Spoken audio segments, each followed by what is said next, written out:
Señor.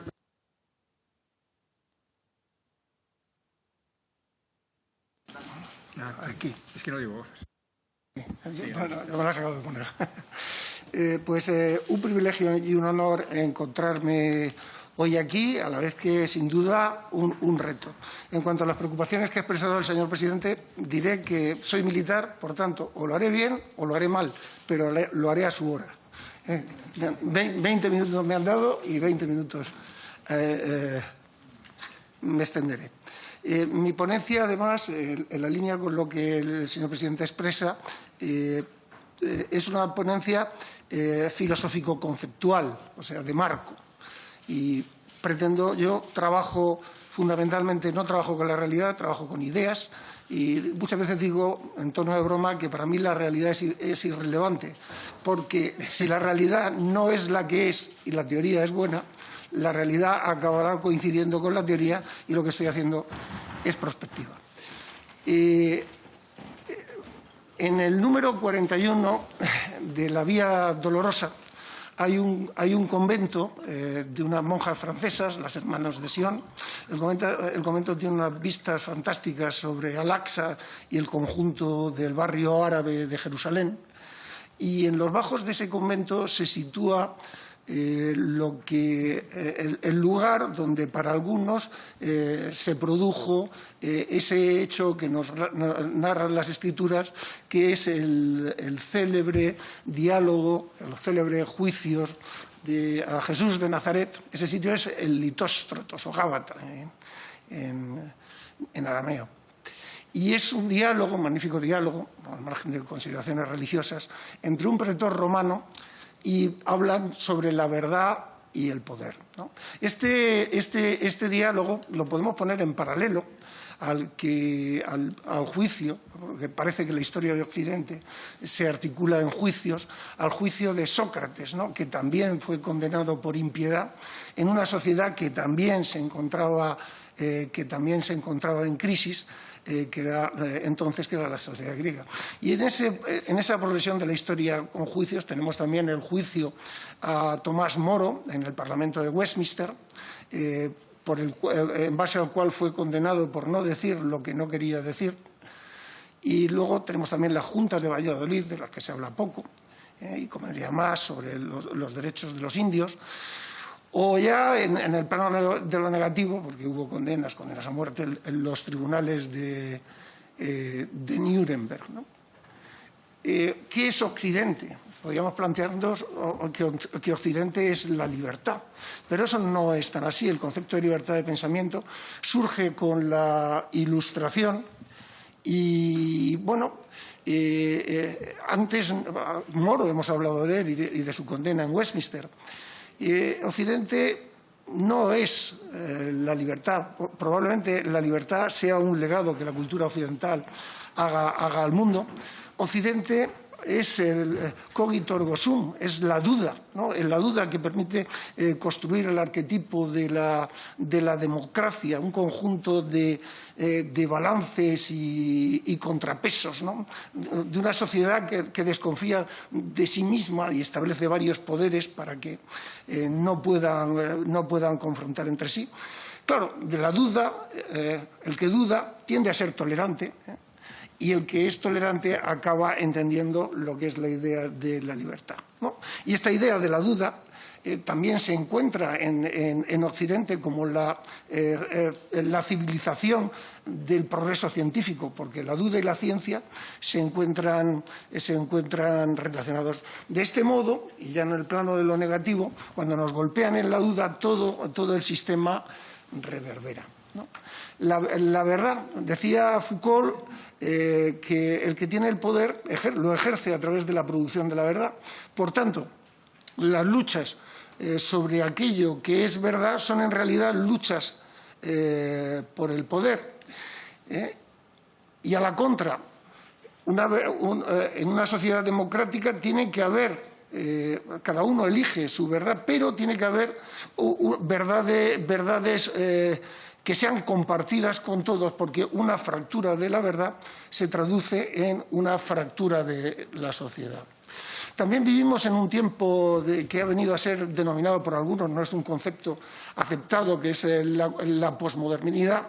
La posmodernidad supone el abandono de las utopías, de las ideologías, lo que llamaba Debel el crepúsculo de las ideologías, ¿no? Las ideologías eran formas, atalayas con las que mirar al mundo, que con la posmodernidad desaparecen.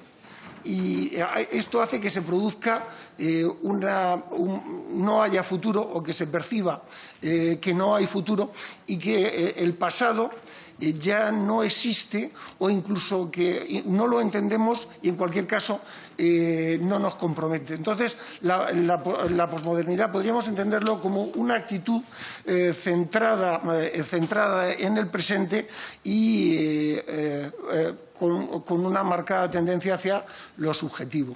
Vivimos en la sociedad de la información, ¿no? Una sociedad en la que todo el conocimiento que ha existido en la historia de la humanidad hasta hoy se doblará en menos de 2 años. Pero una acumulación de conocimientos, pero una acumulación de información no es verdad, ni siquiera es conocimiento. Nos hace falta sistema, una lógica para captar ese conocimiento. Y al mismo tiempo, y como decía André Glucksmann, el hombre ha dejado de pensar simplemente para informarse. Le gusta que le dan el producto enlatado porque no tiene tiempo, una carencia de tiempo que lo persigue. En este sentido, la inteligencia es la utilización completa de toda la información disponible. Y entonces ya tenemos una definición o una aproximación a lo que es la desinformación, que sería todo aquello que nos limita ese uso completo de la información que tenemos disponible. Entonces, ahí surgen cuestiones como la posverdad o la fake news, pero eso hoy en día son sofismas que harían palidecer al propio Gorgias, nombres que con lo que banalizamos lo que son bulos, o le damos o pretendemos darle o nos permitimos señalar un uso estratégico del bulo para lograr esa desinformación. Hoy en día mentir es de incompetentes. Simplemente te hace falta, tienes que tomar un poquito de la verdad y plantearlo como una verdad general para tener los mismos efectos que pudieras tener con una mentira en la que podrías ser pillado. Lo estratégico en todo esto no es las fake news ni la posverdad. La cuestión es el dominio de la agenda informativa.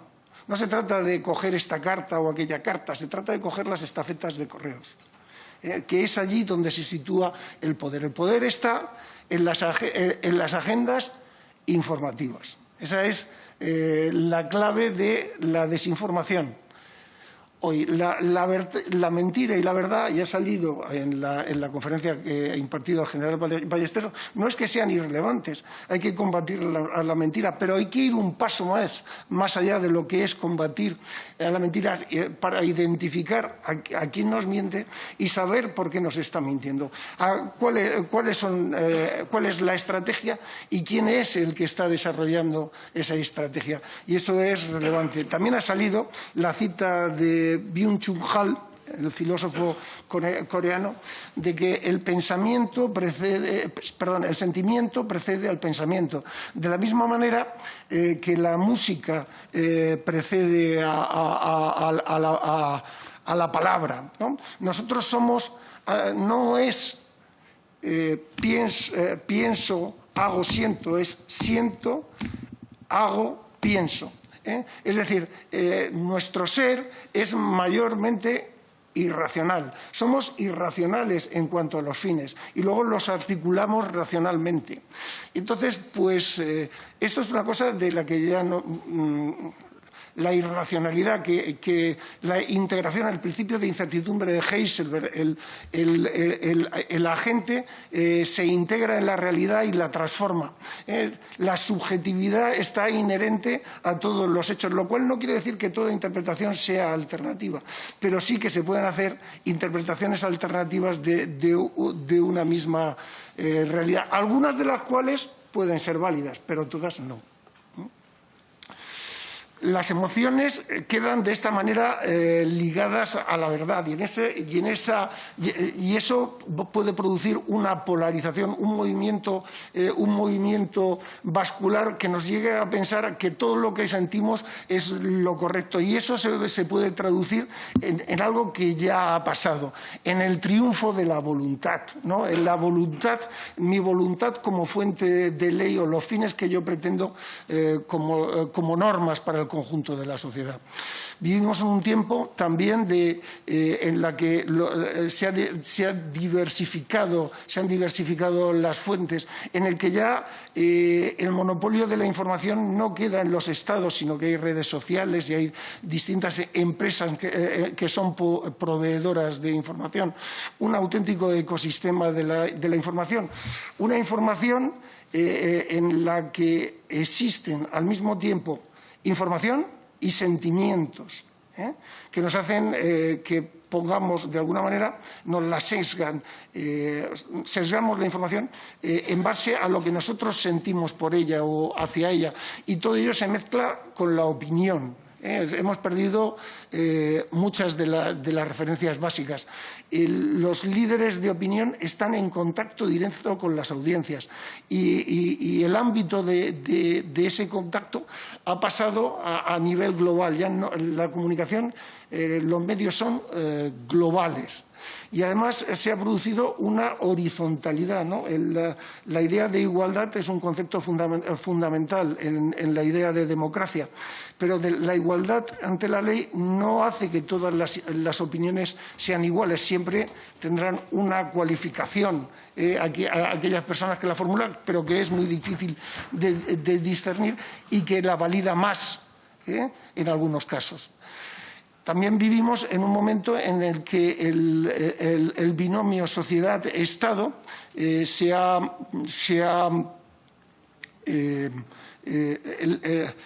en el siglo XIX la sociedad española era una sociedad débil y teníamos un Estado fuerte, en el siglo XX las sociedades del mundo son sociedades, por lo general, más fuertes que los estados, en las que no pocas compañías tienen más empleados que las propias Fuerzas Armadas. Esto, bueno, se ha producido un debilitamiento del Estado-Nación, pero ni mucho menos su colapso o que vayan a ser irrelevantes, al menos en los próximos 100 años. Pero vivimos en un momento de particular crisis, ¿no? Con una crisis en la política derivada del crepúsculo de las ideologías que hemos hablado y también por la entrada de elementos irracionales a través de la psicopolítica o la pospolítica, ¿no? Una política con un discurso vacío, pero con unas formas redundantes, pero a escala occidental. Hay un debilitamiento también del marco legal. Se siente o se ha llegado a pensar que incluso cumplir la ley marca una suerte de tiranía y no una norma general que nos hace a todos iguales y que nos da el valor de ciudadanos. La educación también entra en crisis con la presentación simultánea de distintos modelos y los propios medios de comunicación en su adaptación a este y los propios medios de comunicación en su adaptación a las nuevas condiciones que el mercado les impone han entrado en crisis. Yo lo he visto, escribo con habitualidad en claves de razón práctica y he podido conocer cómo han ido pasando distintas personas afectadas por distintas regulaciones de empleo y se tienen que adaptar a las nuevas condiciones de mercado.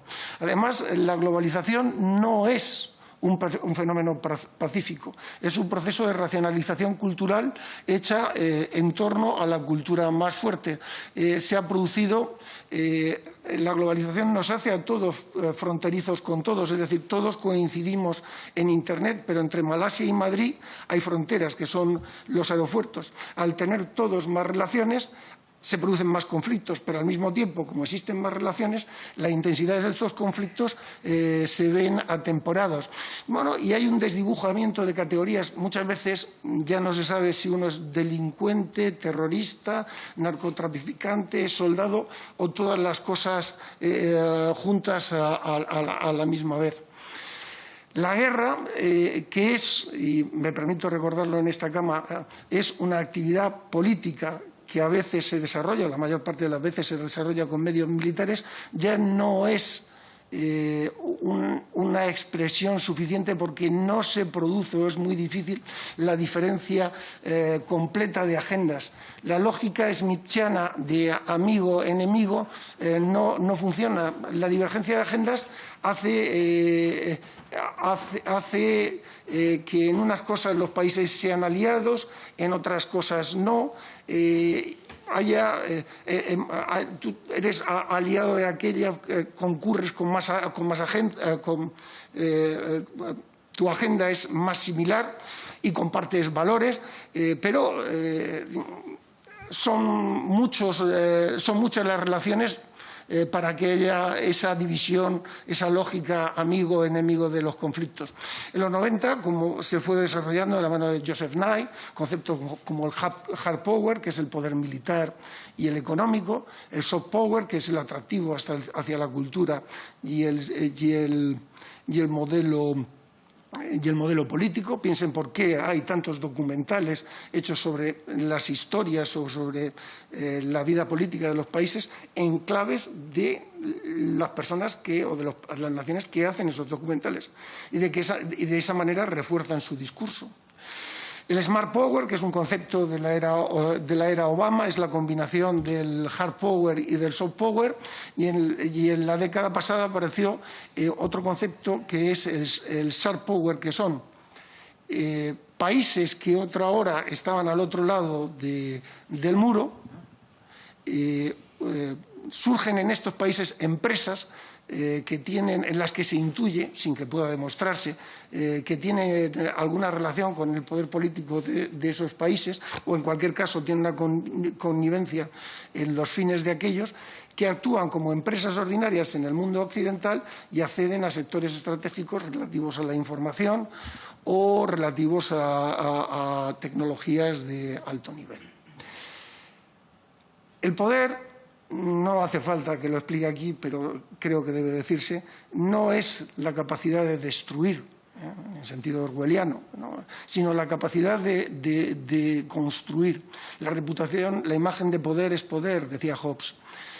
Hoy en día el poder es imagen y también es relatos.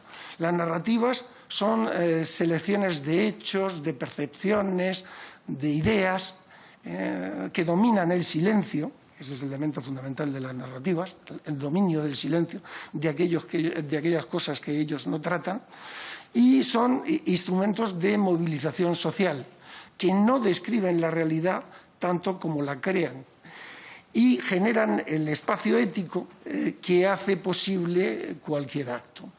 Las imágenes, el hombre, una imagen, es un dicho, vale más que 100 palabras, porque nuestro cerebro procesa más las imágenes. Estas dos presentaciones que ven ustedes aquí reflejan lo mismo de un modo antitético. A ustedes no se les presenta porque un fotógrafo es un selector de la realidad hacia dónde está apuntando el tanque, de la misma manera que Goya no presentó qué es lo que hicieron los patriotas españoles el día anterior.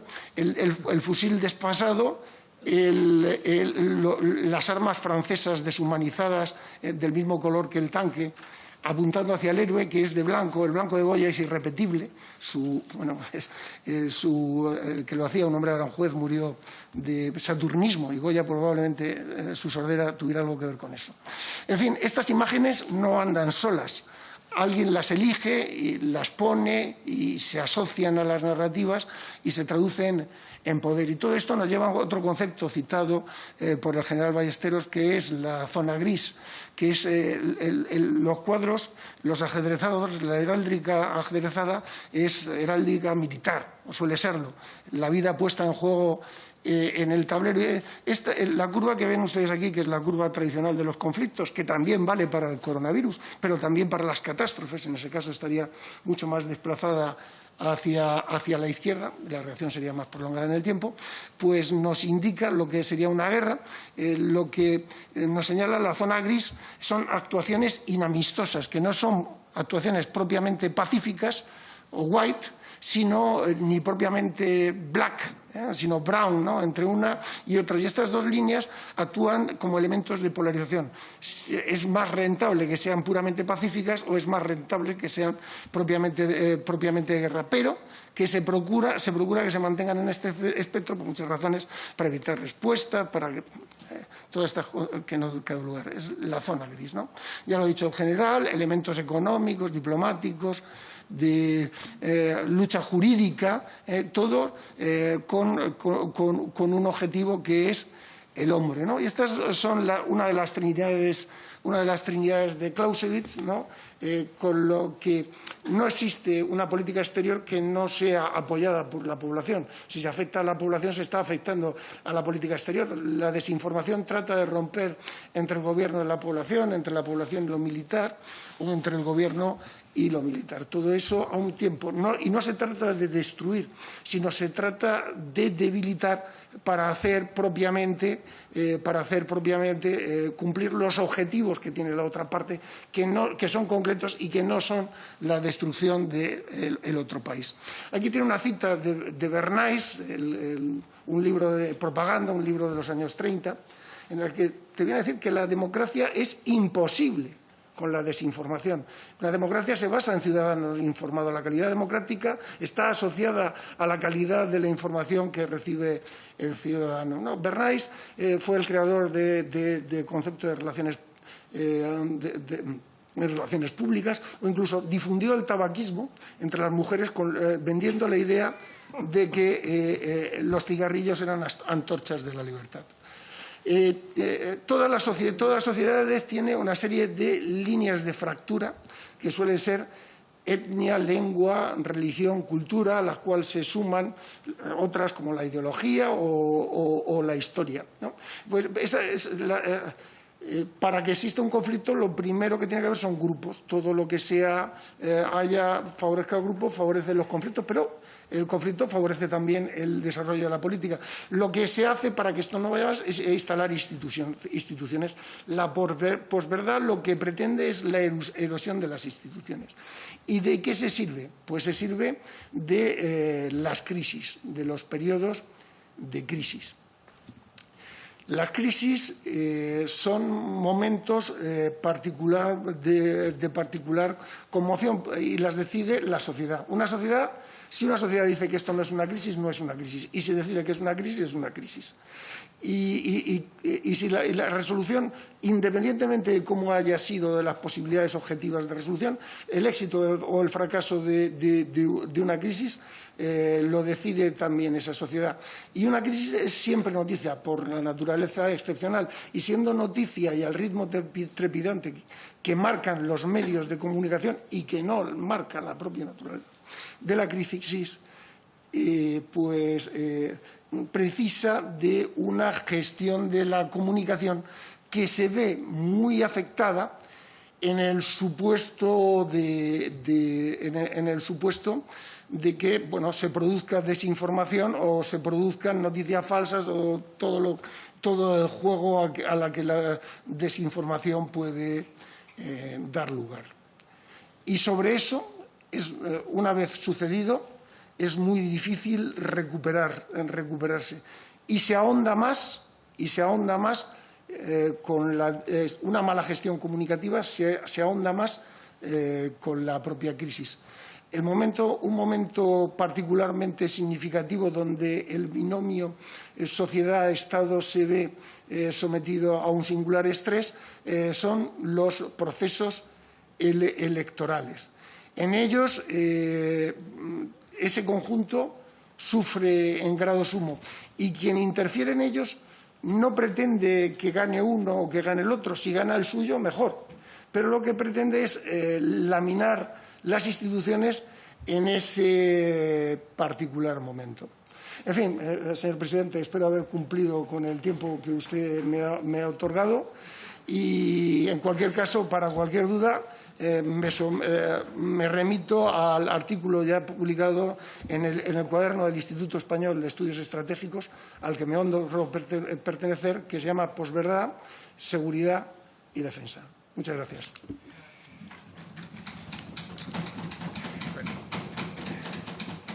Gracias.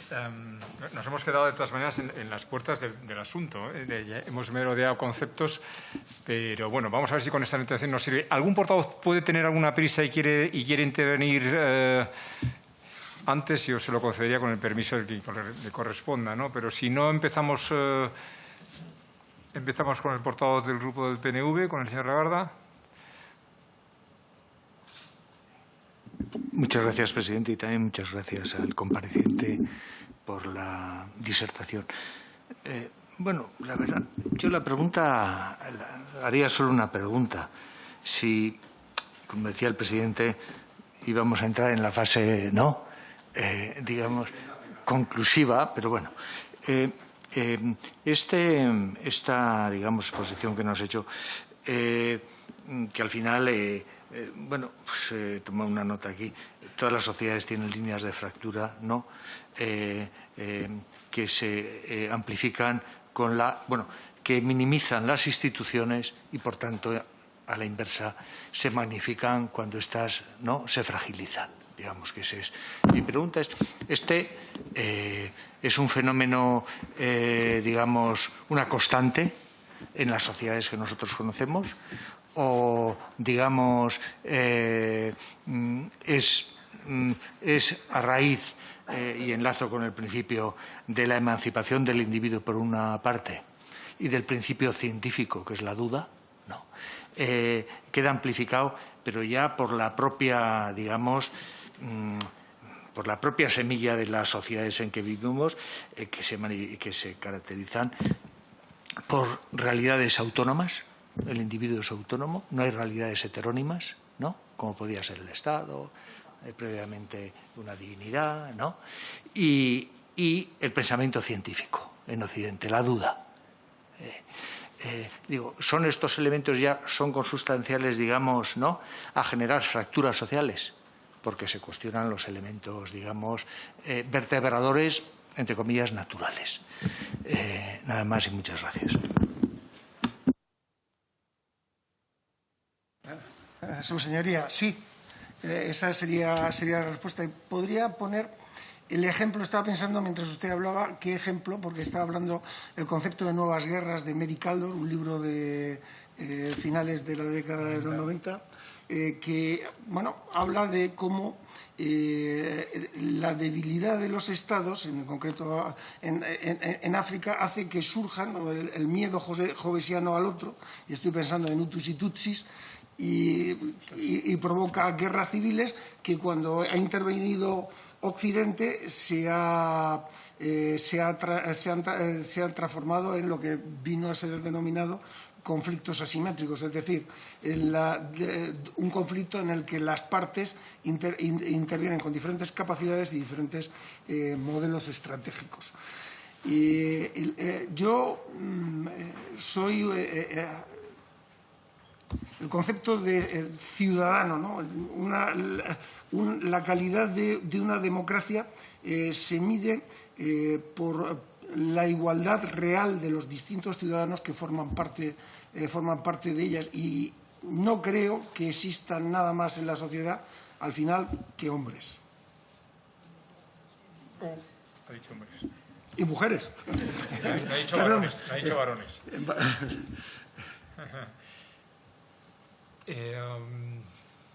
¿Quién desea intervenir de los portavoces? Muy bien, adelante el portavoz del grupo de Podemos.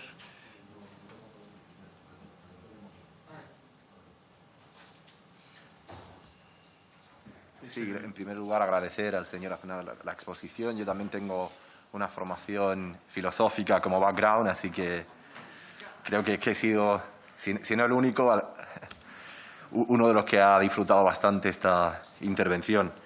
Precisamente usted ha hablado de Clausewitz y en su famoso Tratado de la Guerra nos dejó la famosa cita que dice: la guerra es la continuación de la política por otros medios. E invirtiendo a Clausewitz, Foucault decía en el ensayo Hay que defender la sociedad que la política es la continuación de la guerra por otros medios. Y sabemos que en cualquier guerra la primera víctima es la verdad. Y nuestro ministro de Universidad, Manuel Castells, dice que quien gana la batalla de las mentes gana la batalla del poder. Y usted también ha hablado algo referente a esto. La verdad desempeña una función central entre las funciones de la política, y más aún en una democracia deliberativa como la nuestra. Nombrar las cosas es una de las más delicadas y esenciales, puesto que permite determinar puntos de referencia y distinguir cosas que están confusas en la opinión pública.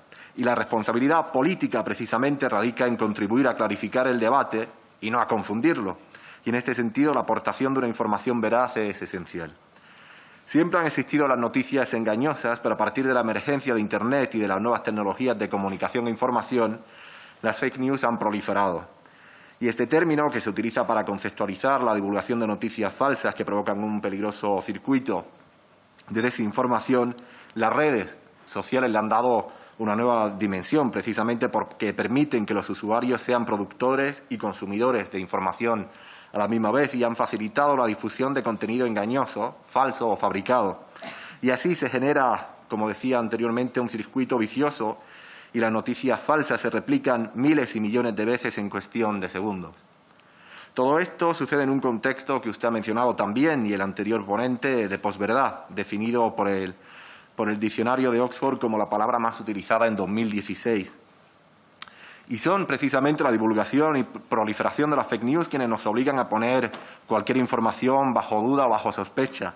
Y precisamente debido a la existencia de las fake news debería cobrar un especial valor el ejercicio del periodismo. Las fake news deberían enfrentarse desde el periodismo, y aquí sí que me gustaría que usted pudiera explicar o delinear algún tipo de regulación ética o legal acerca de cómo se podrían, bien desde el periodismo, bien desde las audiencias, bien desde los gobiernos o bien desde instituciones que deberían precisamente regular la función del Gobierno para que se ajuste a las normas y a las garantías por las que se rige un Estado democrático de derecho y en qué casos deberían intervenir estas instituciones, ya sean el Centro Nacional de Inteligencia o en su caso, incluso el Centro de Estudios Estratégicos, ¿no? Cuando detectan campañas de desinformación y de qué modo deberían intervenir. Me gustaría poner de relieve dos rasgos definitorios de la fake news. Por un lado, el contenido impostor, es decir, el tipo de información que suplanta a las fuentes genuinas, y el contenido fabricado, contenido nuevo que es predominantemente falso y diseñado especialmente para engañar y perjudicar. Y he de poner de relieve que ambos rasgos pudimos encontrarlos, mejor dicho, en la campaña fabricada por Vox en abril de 2020 para atacar al Gobierno con un fotomontaje de la Gran Vía de Madrid que aparecía llena de ataúdes en la primera oleada de la pandemia. Anteriormente me parecía precisa, cuando se clarificaba la noción de desinformación, como una distorsión de la opinión pública donde lo que se pone en riesgo es el interés general del país. Y en el caso que hoy quiero destacar, lo que se puso en riesgo fueron los fundamentos de la propia democracia, como hemos visto en diferentes procesos electorales. Aquí se ha hablado de la campaña de Trump en Estados Unidos, se ha hablado del Brexit, pero yo también quería poner de relieve el momento en el que se identifica el interés general de un país con el interés general de un partido, en el conocido caso de las cloacas del Estado o el caso Tándem, el Partido Popular, o más aún, cuando se identifica a un particular partido político, como es Podemos, como un enemigo del interés general. Yo creo que estos también son casos en los que la desinformación de facto estuvo operando y muchos de estos casos ahora están siendo investigados en sede judicial. Quería ya, para terminar y no extenderme más en el asunto, es precisamente decir que cómo podemos actuar en momentos como estos, en los que un Gobierno utiliza recursos públicos y policías sin mandato judicial para hundir a un rival político y precisamente se convierte en un factor productor de desinformación? ¿Cuál sería el equilibrio de poderes que podrían contrarrestar esa acción de un gobierno? Muchas gracias. Le voy a conceder, como ha de ser, un turno el correspondiente de respuesta y después entraremos por alusiones, que hace muy difícil trabajar en una ponencia que funciona tanto en comparecientes como en fijación de contenidos por un mínimo consenso. Ahorro la consideración que hice al principio con el anterior portavoz, el señor Utrilla, pero es la misma, prácticamente la misma. Lo lamento. Me va a permitir que, por el mandato de neutralidad política que dispone para mí la Constitución, no conteste a las referencias que he hecho en relación a nuestro país. Y, decirle, primero, alusiones a Clausewitz, ¿no? Clausewitz, la traducción de Clausewitz, hay un debate si es correcta o no es correcta, en el sentido de que la guerra y la política no es que acabe la política y comience la guerra, es que es una y otra superpuesta. Entonces, quizá tal vez fuera mejor decir que la política, la guerra es la prosecución de la política por otros medios, no, que no haya una continuidad. Lo que ha dicho usted es una cita que me encanta utilizar a mí, que es una cita mesopotámica, que es ponerle nombre a las cosas, es comenzar a apoderarse de ellas, ¿no? Comenzamos poniéndole nombre a los niños, que son nuestros hijos, y el nombre que le demos a un conflicto es absolutamente fundamental, porque de ese nombre, si es aceptado por la comunidad internacional, va a salir las reglas con que se van a efectuar, y si se lo hemos puesto nosotros, lo más probable es que lo ganemos, porque son esas, si le ponemos las reglas es para, bueno, o son aceptadas, es por eso. La censura no sirve. La censura frente a la posverdad no sirve. Primero es ponerle puertas al campo, y además te puede dejar en el alero una de las cuestiones fundamentales para el progreso de Occidente, que es el pensamiento crítico, ¿no? Necesitamos intelectuales que sometan a crítica al sistema para seguir avanzando. La crítica es lo que ha hecho grande a Occidente y debe seguir haciéndolo, y debemos favorecerla en todo momento. Además, si nosotros en el centro del sistema, lo ha dicho el general antes, hay que partir siempre de la referencia.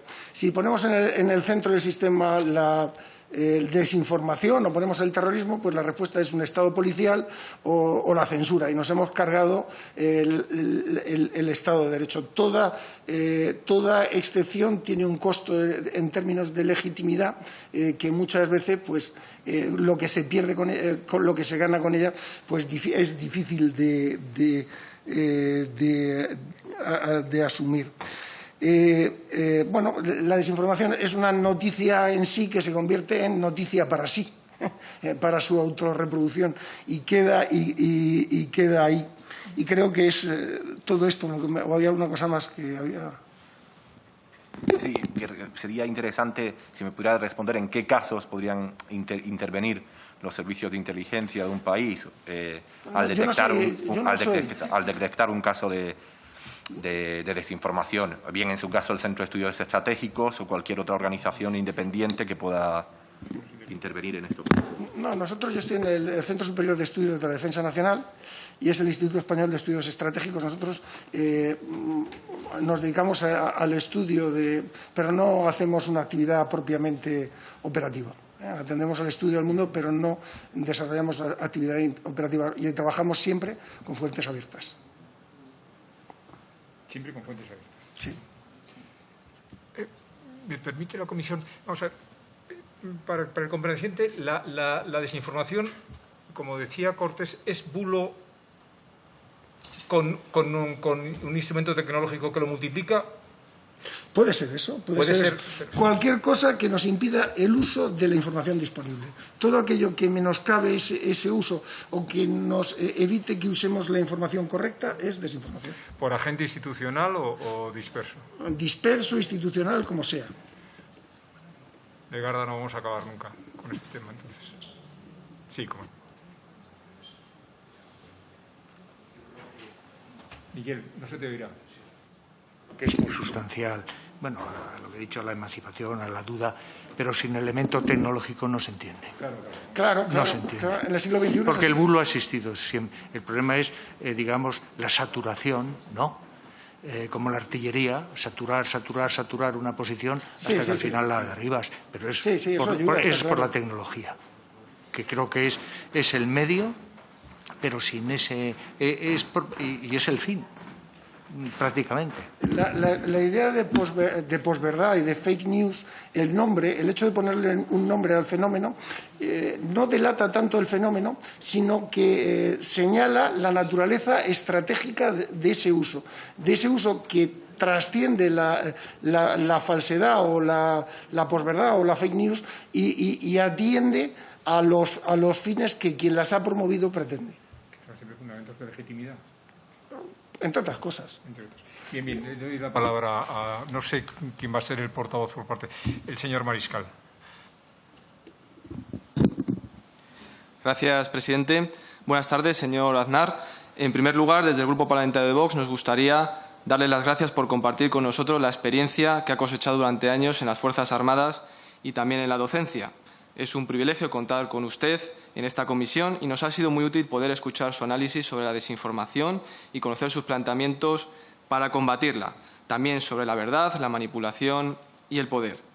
Desde el Grupo Parlamentario de Vox nos gustaría, dada su experiencia, plantearle una serie de cuestiones relacionadas con el fenómeno de desinformación, aprovechando algunos asuntos de la actualidad para ponerlos como ejemplo. En primer lugar, nos gustaría plantearle el papel de los medios de comunicación a la hora de explicar los conflictos internacionales y que afectan a nuestra seguridad nacional. Y es que algunos expertos en geopolítica alertan de que algunos medios de comunicación, y en especial la televisión, trasladan una visión sesgada de determinados conflictos internacionales, convirtiéndose en el origen de la desinformación. Y por poner un ejemplo, podemos poner un ejemplo de un conflicto que ha ocurrido recientemente, concretamente la semana pasada. La semana pasada Marruecos atacó a España ordenando a un ejército civil invadir Ceuta. Y una de las cuestiones que centraron las noticias en los medios de comunicación fue la explicación de por qué Marruecos forzó a que miles de personas asaltasen nuestras fronteras. Buena parte de esos medios de comunicación justificaron esta invasión explicándola como una consecuencia de la entrada en nuestro país, con la colaboración del Gobierno, del líder del Frente Polisario, para ser atendido en un hospital de Logroño. Sin embargo, los medios evitaron dar una explicación más exhaustiva de nuestra relación con Marruecos y cómo este país pretende expandir su soberanía marítima en las aguas españolas y también en las ciudades que ellos llaman ciudades ocupadas de Ceuta y Melilla. Y encima, desde las televisiones se ha pretendido precisamente blanquear esta invasión en nuestro territorio, diciendo que se trataba de una crisis humanitaria. Usted ha dicho en su ponencia, en su intervención, que el poder es imagen también. Y hemos visto imágenes en estos días en las televisiones. Y hemos visto cómo el 99% del tiempo que le han dedicado las televisiones a esta invasión ha sido la llegada de niños a nado o cómo algunos voluntarios abrazaban a estas personas que habían asaltado nuestras fronteras.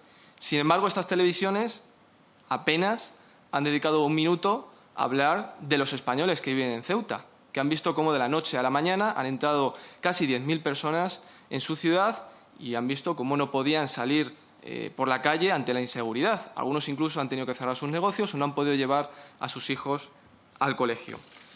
Y en este caso, las televisiones tendrían dos enfoques posibles. Por un lado, el de la necesidad que tienen los españoles para mantener sus derechos, su seguridad y su libertad, de que tengamos unas instituciones fuertes, unas fronteras seguras y un ejército con los recursos económicos y humanos suficiente para defendernos de estas agresiones. O el enfoque de la izquierda, que es naturalizar que miles de africanos entren de manera descontrolada en nuestro país. Y aquí viene la pregunta que le quiero realizar. ¿Considera usted que los medios de comunicación, especialmente la televisión, actúan en estos momentos como agentes de desinformación en conflictos internacionales por cuestiones ideológicas? Y una segunda pregunta de un término que usted también nos ha comentado durante su intervención, que es el de la posverdad.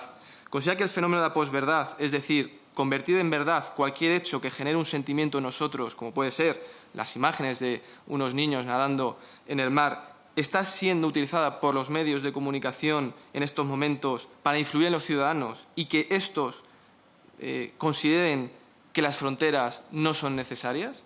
Es decir, que la posición que interesa a España en estos momentos para defender su situación geoestratégica es diferente a la que está realizando el Gobierno en estos momentos.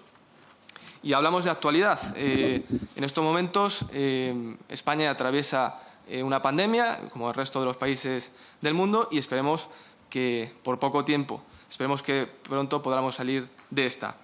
Pero durante esta pandemia hemos aprendido también de desinformación y hemos visto cómo gobiernos europeos han luchado contra lo que se denomina el virus de la desinformación. Pero en el caso de España hemos visto cómo el Gobierno, en lugar de darle más recursos económicos y humanos a los cuerpos y fuerzas de seguridad del Estado y a la justicia, realizó su propia comisión, una comisión formada por el jefe de gabinete de Pedro Sánchez y por su secretario de Estado de Comunicación. Algo ciertamente sospechoso y que algunos periodistas hablaron del Ministerio de la Verdad, porque vieron cómo podía afectarles a su derecho a informar y el derecho a recibir información de los ciudadanos. Y sobre todo cuando hubo un alto cargo de la Guardia Civil que afirmó que el Gobierno estaba utilizando a la Guardia Civil para minimizar el clima contrario a la gestión de la crisis por parte del Gobierno, es decir, para controlar las opiniones de los españoles. No se preocupe, que no le voy a preguntar por cuestiones que afecten al Gobierno, sino que es una manera de contextualizar mi pregunta. Usted, eso sí, nos ha explicado hoy el concepto de posverdad y también lo hizo en un artículo muy interesante en el que decía que la lucha contra la desinformación de contenidos falsos puede arrastrar a las sociedades a la censura y con ello a que se suprima el pensamiento crítico y se mengüen a la postre libertades y derechos. Y en este sentido, y aquí es un poco la opinión que podría usted lanzar o sus conocimientos al respecto, es lo siguiente. ¿Cree usted que existe el peligro que a la hora de perseguir la desinformación los ciudadanos puedan perder determinados derechos como el derecho a recibir información o el derecho a la libertad de expresión? ¿Cree que la persecución de la desinformación pasa fundamentalmente por dar más recursos económicos y humanos a la justicia y a las fuerzas y cuerpos de seguridad del Estado, como piensa Vox? ¿O cree usted que no pasa por crear organismos gubernamentales que puedan confundir la verdad de la verdad oficiosa? Y voy terminando. En la Comisión de Seguridad Nacional, hace unos meses, Podemos y el PSOE presentó una PNL para legitimar a las redes sociales a que censuren arbitrariamente a los españoles en sus cuentas de Twitter y de Facebook. Estas plataformas han explicado que ellos utilizan agencias de verificación para determinar qué es verdad y qué es mentira. Lo que ocurre es que en España las dos agencias de verificación que utilizan, todos los conocemos, y son dos agencias que tienen una sesgada tendencia ideológica, concretamente de izquierdas. Y esta relación con las redes sociales la traigo porque hace años empezó a hablarse del fenómeno de las redes sociales y se consideró que las redes sociales habían democratizado la información, puesto que ya no comunicaban únicamente las personas que tenían una cierta posición económica y tenían sus televisiones, sus radios y sus periódicos, sino que a través de las redes sociales cualquier persona desde su casa podía llegar a millones de personas. Sin embargo, en los últimos meses miles de ciudadanos han visto cómo se les ha suspendido su cuenta por cuestiones ideológicas. En este contexto, le lanzo la pregunta. ¿Cree usted que las plataformas de redes sociales están utilizando de nuevo la desinformación como excusa para sesgar la comunicación y para impedir que discursos alternativos puedan difundirse? Por último, hace unos días, por poner un ejemplo, Twitter suspendió la cuenta de un diputado de esta Cámara, Francisco José Contreras, por decir que un hombre no se puede quedar embarazado. Lo que demuestra que vivimos una época en la que la verdad es relativa, se permite que se sustente en el deseo, en lo sentimental, en lo que dice un determinado lobby. Y termino preguntándole por una pregunta que se ha hecho el hombre desde que es hombre, y es ¿qué es la verdad?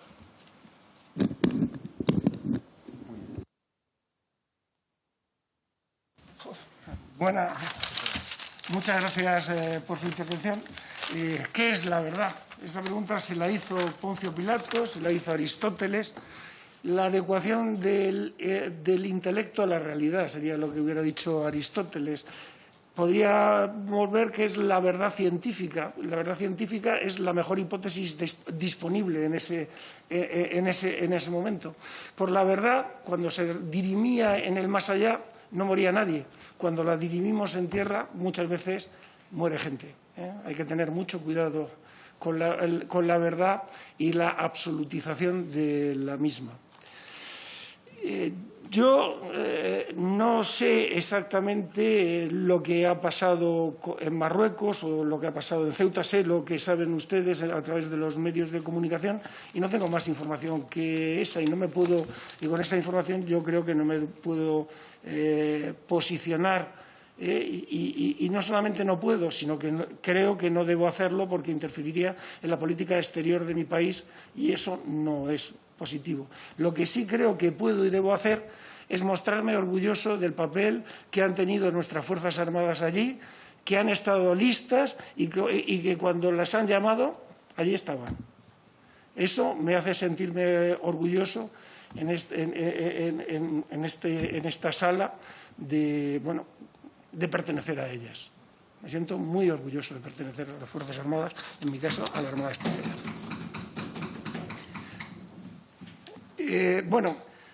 Y aquí ha tratado usted distintos aspectos. Luego, si me dejo alguno, por favor, le ruego que me pida que lo repase. ¿Qué es lo que define a una democracia? Isonomía e isegoría. Son dos conceptos griegos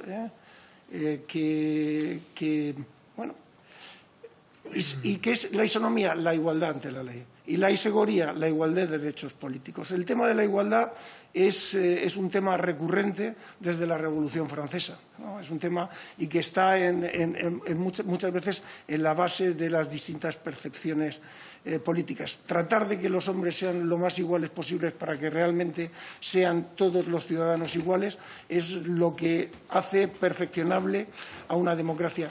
Y la democracia tiene una obligación, que es la de explicar y la de explicarse. Pero una democracia de verdad no hace narrativas, expone, enseña, muestra, pero no hace narrativas, no trata de de obtener un beneficio de su proceder o de beneficiar a alguien con su proceder. Expone los hechos y hay una obligación de ello. Pero hay que ser cuidadosos y vigilantes con la posibilidad de que existan narrativas que yo creo que en nuestro país no existen. La prensa es el cuarto poder, la democracia, balances y contrapesos y una prensa y unos medios de comunicación que deben de ser lo más diversificados y plurales posibles para que ese equilibrio de fuerzas sea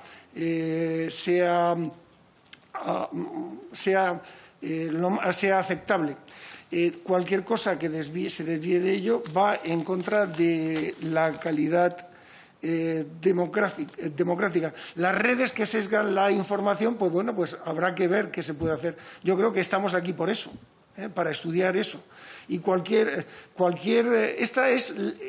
este es el sitio para hacer eso, porque esta es la casa de la palabra. Y la desinformación se combate con la palabra, y en la casa de la palabra debe iniciarse el combate frente a la desinformación.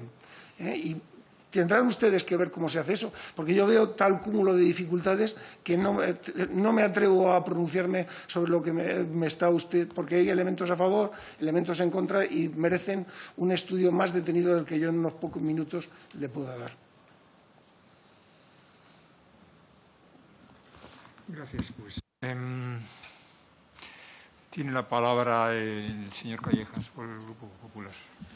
Muchas gracias, señor presidente. Buenas tardes, señorías, y buenas tardes, comandante.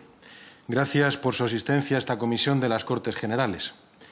El capitán de fragata de la Armada, don Federico Aznar Fernández Montesinos, es analista principal del Instituto Español de Estudios Estratégicos y profesor del Centro Superior de Estudios de la Defensa Nacional, más conocido como CESEDEN. El Instituto forma parte integral del CSEDEN y tiene por cometidos desarrollar actividades que investiguen temas relacionados con la defensa y seguridad y promuevan el interés de la sociedad en estos temas para contribuir al fomento y difusión de la cultura de defensa, así como la investigación de cuestiones de paz y de seguridad internacional. Una vez escuchada la intervención del capitán de fragata, creo que el concepto de seguridad es multirreferencial y multidisciplinar, especialmente en sociedades complejas como la nuestra. Desde esta perspectiva, incorporar una aproximación militar a un problema no es, ni mucho menos, militarizarlo, sino pensar sobre él desde todas las dimensiones posibles, como se debe hacer para tratarlo apropiadamente. Es, dicho sea de paso, normalizar lo que es normal en cualquier democracia consolidada, occidental y europea.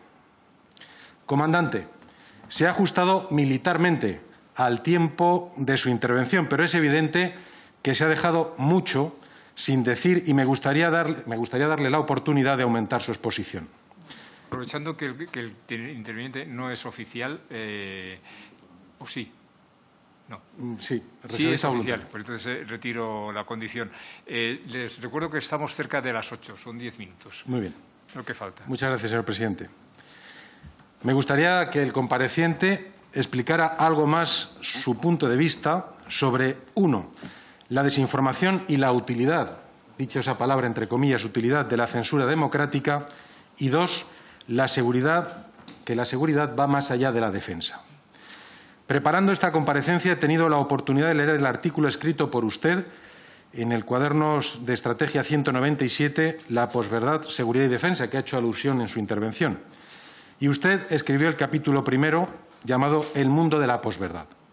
De sus conclusiones destaco las siguientes frases de las que, si le parece oportuno, le doy la oportunidad de ampliar, que dicen así: el patrón de la información ha cambiado y la opinión pública se forma al margen de los medios de comunicación establecidos y de la ausencia de criterios de calidad, razón por la que resulta muy influenciable.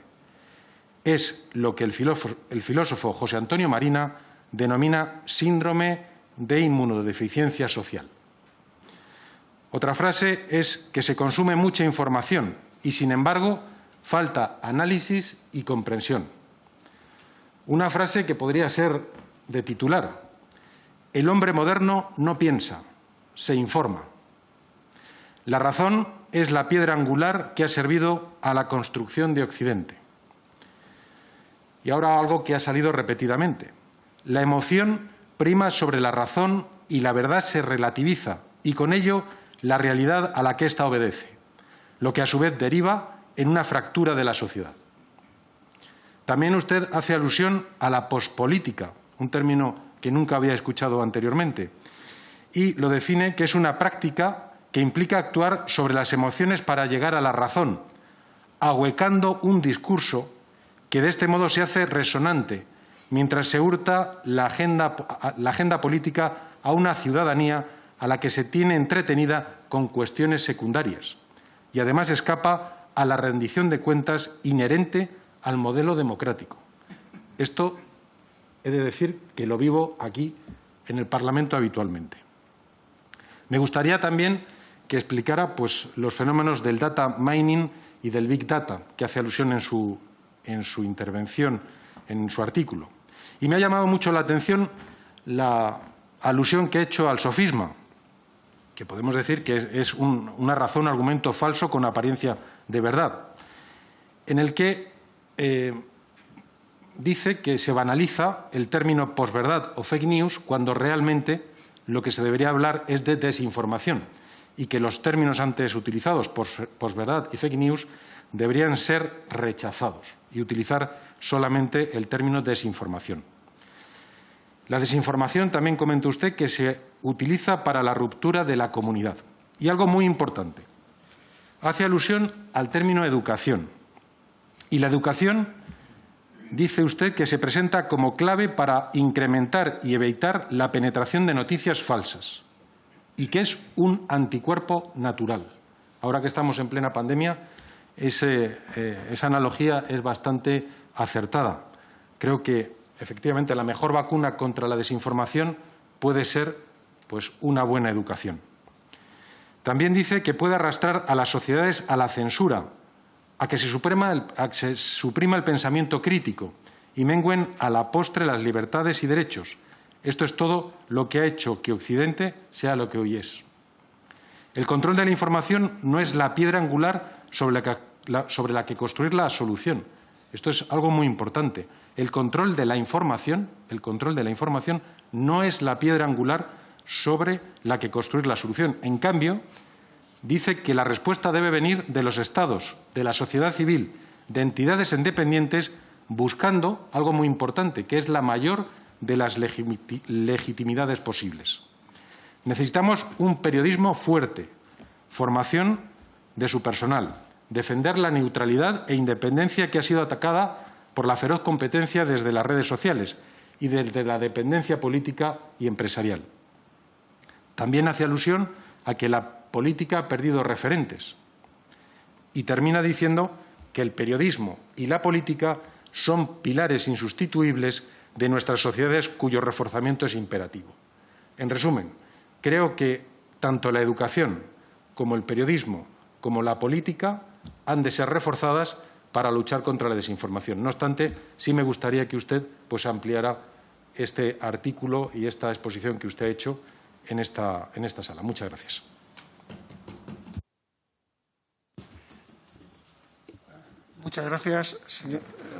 Muchas gracias, señor diputado. Me siento halagado por sus palabras. Muchas gracias porque, en fin, me ha dejado sin argumentos, claro, me ha dado los míos. Pero hay una frase de Tucídides que lo expresa muy bien y que va hacia ese concepto de ciudadanía que toda democracia sobre la que toda democracia real debe basarse, que es, decía, Esparta no tiene murallas porque tiene a sus ciudadanos.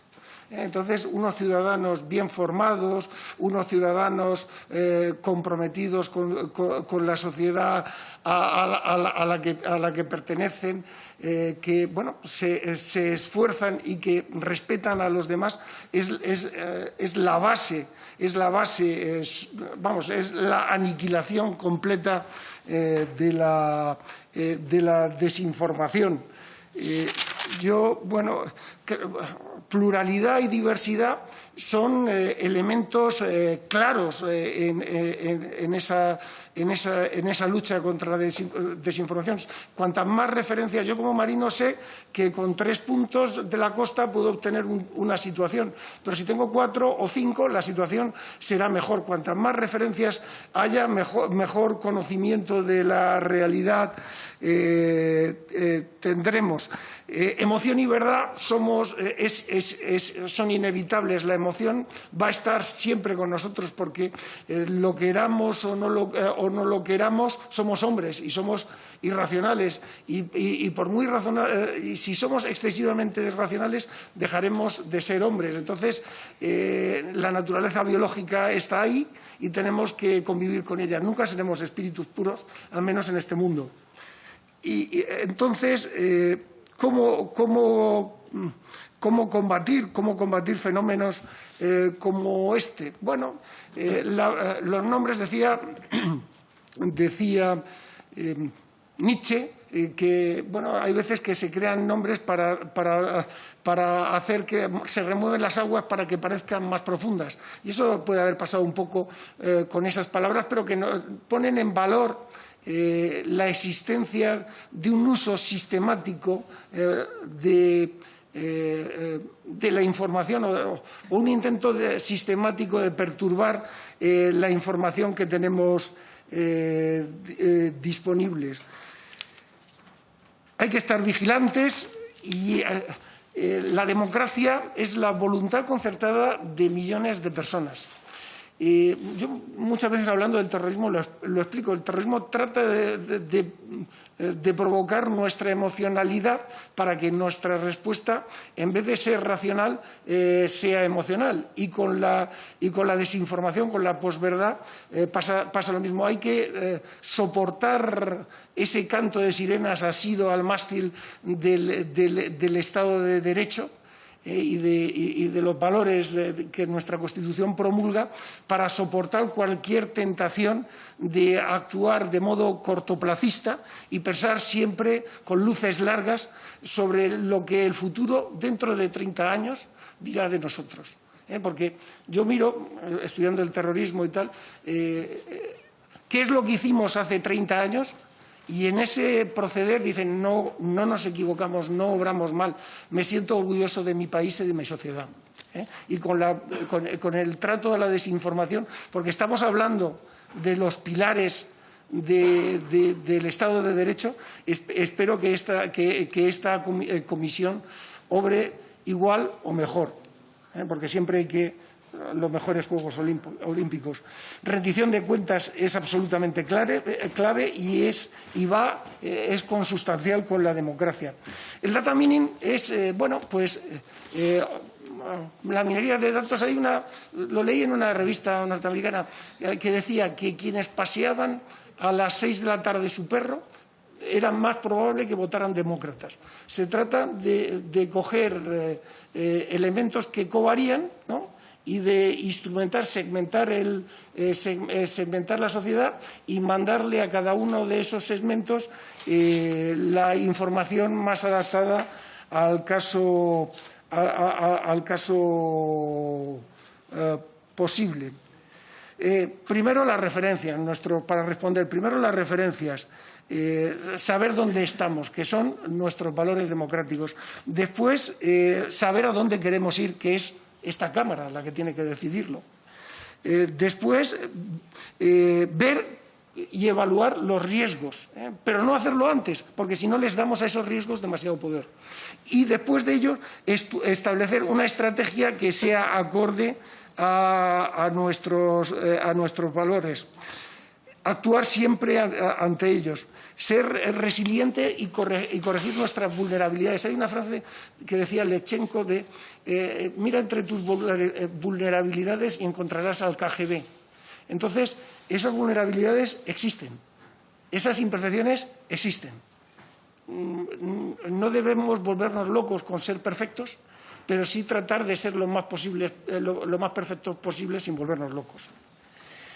Y luego, para mí, el elemento internacional es absolutamente clave.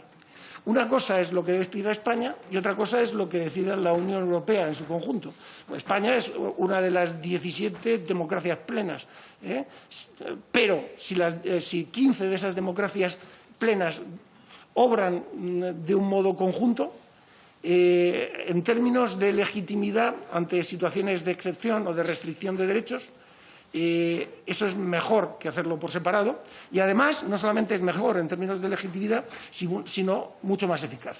Entonces, no digo que se tenga que hacer todo con la Unión Europea, pero ese avance en lo conjunto, por ejemplo, el caso de la lucha contra el terrorismo es excelente, ese intercambio y ese proceder conjunto que ha redundado en grandes beneficios y que en este campo también puede ser posible así.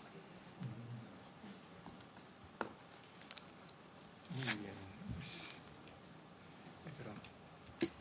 ¿Tiene la palabra?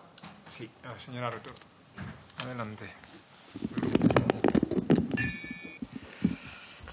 Buenas tardes, buenas noches ya. Muchísimas gracias, comandante. Tuve la oportunidad también de escucharle en el curso de desinformación del CSDEN, el año pasado, concretamente, y vuelve a ser un placer escucharle esta visión de la desinformación y sobre las ideas para ir desglosándola históricamente en el término y cómo se desarrolla hasta llegar a nuestros tiempos. Decía Harari, autor de Sapiens y de Homo Deus, en su publicación 21 lecciones para el siglo XXI, que como especie los humanos preferimos el poder a la verdad, porque invertimos mucho más tiempo y esfuerzo en intentar controlar el mundo que en intentar entenderlo. E incluso cuando tratamos de entenderlo, porque por lo general lo hacemos con la esperanza de que comprenderlo hará más fácil controlarlo. La desinformación, sea suave o sea dura, siempre hurta a la ciudadanía el contexto, lo que sin duda afecta a la salud de la democracia. Trata de impedir el ejercicio público de la razón que Kant tanto nos anima a ejercer. Y siguiendo en esta línea, yo me he quedado en su intervención, quisiera hacerle alguna pregunta. Habla usted del dominio de la agenda informativa, me voy a poner las gafas, perdón, de la agenda informativa. Y el poder de esta agenda es la clave en la desinformación, si no he entendido mal. Me gustaría que nos explicara un poquito más esto de la agenda informativa y del poder de ella dentro de la desinformación. Y luego también me gustaría conocer cómo cataloga usted la interpretación, la polarización que produce una información dependiendo de quién la cuente o, mejor, desde dónde se cuente, y cómo afecta a la sociedad civil o cómo la recibimos nosotros, la sociedad civil, y la repercusión que pueda tener, efectivamente. Y luego me gustaría terminar, que yo también he tenido la suerte de leerme el artículo Posverdad y la seguridad nacional, leer una frase que creo que, para terminar, puede ser bastante clara en lo que estamos hablando, ¿no? Cuando dice que la clase política ha perdido influencia y aceptación social, los mensajes cortos priman más sobre los razonamientos profundos, falta preparación y reflexión, lo que además requiere tiempo. La respuesta es el humanismo, el reforzamiento de la ciudadanía, la educación junto al periodismo y la justicia son claves. La ciudadanía real se asienta sobre la educación. Una sociedad de buenos ciudadanos es una sociedad de ciudadanos educados. Y quiero terminar así. Muchísimas gracias. Bueno, decía Dilthey que a la naturaleza se la explica, al hombre se le comprende. Entonces, tratar de explicar al hombre es muy complicado. Siempre se nos escapa algo. El hombre moderno no se ha vuelto más ético, ¿no? Los grandes crímenes contra la humanidad se han producido en el siglo XX y precisamente en una de las naciones más civilizadas, produjeron una de las naciones más civilizadas de Europa, ¿no? El hombre moderno es más contradictorio, acumula más contradicciones, trata de abarcar mucho, se hace consciente de que no llega, pero acaba por conformarse con mensajes cortos que satisfacen, porque la posverdad no está hecha para convencer, al contrario, sino para reforzar a los del propio bando, ¿no? El concepto de posverdad, no se trata de convencer a quienes no están convencidos, sino de mantener convencidos a quienes ya lo están. La polarización, pues, es los mensajes sin matices, simples. El terrorismo es un caso extremo de ellos. El terrorismo es la utilización mediática de una cierta violencia en beneficio de un proyecto político ilegítimo. Miento, el terrorismo es lo que lo hace ilegítimo. El medio es la cuestión. El medio, es un caso extremo. ¿Por qué matar a una persona? Porque la muerte violenta está ausente de la sociedad occidental. En España creo que la tasa de muertes violentas está en 0,7 por 100.000. Sin embargo, si la cosa sucede en Honduras, donde la cosa, creo recordar que el año pasado estaba en 90 por 100.000, y empata menos. Pero aquí el hecho de matar por una causa, de ser tan cruel que eres capaz de tomar la vida de una persona para defender una idea, que tiene más impacto incluso que morir por ella, que ya matar y morir tiene un efecto de mayor, entre comillas, legitimación. Y eso es un caso extremo de polarización, que se llega llegas a matar. ¿Qué hace la polarización? La polarización además se realimenta a sí misma porque produce fracturas, produce un golpe de una parte de la sociedad contra la otra, esa parte de la sociedad se hace daño al golpear y se va ampliando y se va ampliando, y una sociedad fracturada es una sociedad que desde fuera, para empezar, es mucho más fácil de manipular, porque sus posiciones políticas se encuentran debilitadas, ¿no? Bueno, ese es un efecto que se consigue con la polarización, que puede ser promovida por la desinformación. Estaba pensando en casos de la guerra de Cuba, el fusilamiento de unos estudiantes de medicina por una profanación de una tumba que no cometieron. Fíjense lo que supuso aquello. Por eso hay que ser muy vigilantes en cuanto al uso del poder en la democracia, porque el poder de la democracia es un poder real. El terrorismo es ficción de guerra porque es ficción de poder, pero el poder de la democracia es un poder real que cuando se utiliza mal, el gran problema que tiene es ese, que luego no tiene remedio y queda para la historia. Y 30 años después seguirá alguien recordando aquello que pasó, como yo acabo de recordar, el fusilamiento de aquellos estudiantes de medicina cubanos. Bien, pues si no hay inconveniente ninguno, doy por concluida la primera sesión de nuestra comisión o de nuestra ponencia en la comisión, y agradezco mucho el interés demostrado por el comandante o capitán de fragata, el señor Aznar. Muchas gracias. Gracias.